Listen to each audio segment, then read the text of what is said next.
This is Plant-Based Briefing, How to Store Groceries to Reduce Food Waste and Cook Faster, Part 1, by Brigitte Gemme at veganfamilykitchen.com. And I'm Marian Erickson, and this is the curated content plant-based podcast where I narrate articles on healthy, compassionate, and sustainable living with permission in about 10 minutes or less every weekday. And today's article is longer than that, so it's a two-parter. I'm reading Part 1 today, and tomorrow will be Part 2. It's from Brigitte Gemme of veganfamilykitchen.com. She's a vegan food educator, meal planner, and coach. She's also an author of the book Flow in the Kitchen, Practices for Healthy, Stress-Free Cooking. I think it's a must-read for anyone who needs to prepare meals. It makes a great gift for college students, too. It really sets people up with a great mindset around the value and ease of making healthy meals at home.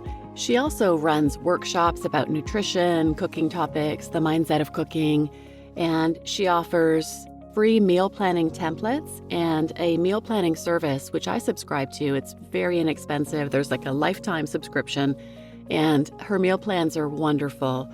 They're delicious, healthy, simple, usually contain a slow cooker recipe, which I love, and her beef seitan recipes are my favorite that I've ever tried. So, highly recommend checking out veganfamilykitchen.com. And now let's get to today's plant-based briefing. How to Store Groceries to Reduce Food Waste and Cook Faster, Part 1, by Brigitte Gemme of veganfamilykitchen.com. Most people could cook faster, waste less money and time, and be less stressed if they handled their grocery haul differently. How should you store your groceries to reduce waste and make cooking faster? Try these 4 strategies. Number 1. Clear your fridge before you shop. Don't bring in fresh food without first reviewing your inventory. Make sure that you have a plan to eat or repurpose any leftovers you have. If they've lost their appeal, it's better to toss them now than in a couple weeks. Check what produce you have and plan meals that will make the most of those vegetables and fruit, like soup. Discard anything that's beyond salvaging or straight up rotten. Are you running low on the core vegetables that form the base of most healthy vegan dishes? Add them to your list. Review my list of 10 vegetables I never fail to put on my grocery list, linked here. While you're there, wipe the bottom of the drawers clean. Pro tip, line the bottom of your produce drawer with a cloth. Tea towels and face cloths work great. Replace it every week or 2. It will catch excess moisture and make messes easier to clean. Number 2, scan your pantry. Organizing yourself to save time and money starts before you hit the store. Don't leave your home without checking what dry goods you already have. Are there core ingredients that you forgot to add to your shopping list, like pasta, brown rice, quinoa, beans, or anything else you use every week? Add those items to your shopping list. Review my list of 75 pantry staples linked here that form the base of all my healthy vegan meals. Climb on a stool to inspect the back of your top shelves. Chances are there are some ingredients on your shopping list that are hiding back there, or simple substitutions that would make use of what you already have. Remove any spilled, spoiled, or otherwise unwanted items. If you have an open box of crackers that you haven't finished in over a year, the odds are low that you'll ever want to eat them. Compost the food, recycle the packaging, and learn more about how to prevent a pantry moth infestation linked here.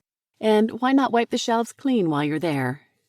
Aside from saving you money and increasing your control over your food inventory, doing a pre-shopping inventory will teach you lessons about your grocery shopping habits.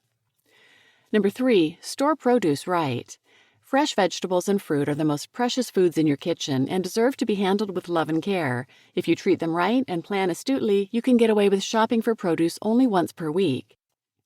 Do not clean your vegetables before storing them. Contact with water will make them degrade faster. Clean before cooking or eating with just water and a brush. Zero waste tip. If you discover bruised produce items in your grocery haul, make a plan to eat them today. They will degrade faster than the rest. Produce that goes in the fridge. Store root vegetables, onions, potatoes, carrots, beets, etc., separately from thin-skinned and leafy ones like bell peppers, eggplant, zucchini, all cruciferous veg, anything green. If you have 2 crisper drawers to keep them apart, that's best. See other methods below for more information about onions and potatoes. Greens, ready-to-eat greens in boxes or bags can be kept outside of the crisper drawer. Non-packaged greens must be kept in a drawer, container, or plastic bag to reduce airflow, which would cause them to wilt too fast. Mushrooms keep better in a paper bag. In or out of the crisper doesn't matter much in my experience. Berries, cherries, and grapes should be kept in their plastic clamshell. Those bought in bulk or in cardboard packaging should be transferred to a clear container with limited airflow, lined with a tea towel or paper towel, or reuse a clamshell. Fresh herbs. This is an unpopular opinion, but I don't think they should be kept in water like cut flowers. Just keep them in the crisper and eat them as soon as possible. Whatever will not be eaten within 5 days should be blended or pureed, frozen in an ice cube tray, and transferred to an airtight zip-top bag or container kept in the freezer to add to dishes later. Garlic and fresh ginger go in the butter compartment of my fridge. It's just convenient. Produce stored on the countertop. Winter squashes like butternut and spaghetti squash can generally stay on the countertop for several weeks. Bananas, oranges, lemon, and lime can stay on the countertop for a few days. Keep them visible so you remember to eat them regularly. In our family, we prefer apples cold and keep them refrigerated, but it's okay to keep them on the counter for a few days. Avocados start on the countertop. If I need them to ripen fast, I snuggle them up with bananas. Once they're just slightly soft, transfer to the crisper with the thin-skinned veggies. Same procedure goes for nectarines, peaches, and apricots. Tomatoes stay on the countertop and aren't allowed to go more than a day before their ripe point. Their next storage spot is in my mouth. Cherry tomatoes tend to keep for a while at room temperature.